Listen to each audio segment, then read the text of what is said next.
Now we've got the vehicle. Every single angle is in the green. The tow set, we recalculated the steering angle sensor. There's no issues with the power steering, but still pulling. Right. On the test drive after the alignment, could it actually be in the construction of the tire? Absolutely. And there's two main things that we're looking for here. Mainly for vibration is radial force variation this way, and for pulls, ply steer and kinesty net tire pull is lateral force variation. We call those road force and straight track. And what I can do is I can press the chassis tab here, and this gives us the best placement on the vehicle for least vibration and pull, as you can see right here. If that doesn't work out, I can actually manually or virtual rotate the tires to get what I want out of it also.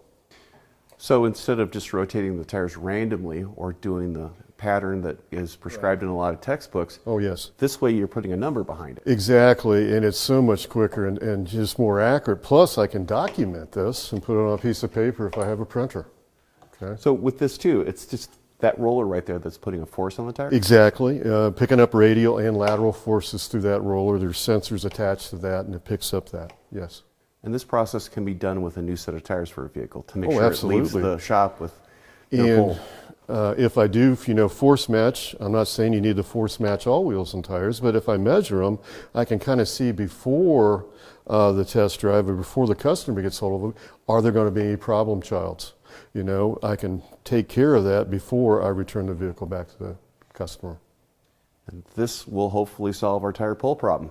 Well, it should. We're on the right track at least. Thanks, Dave.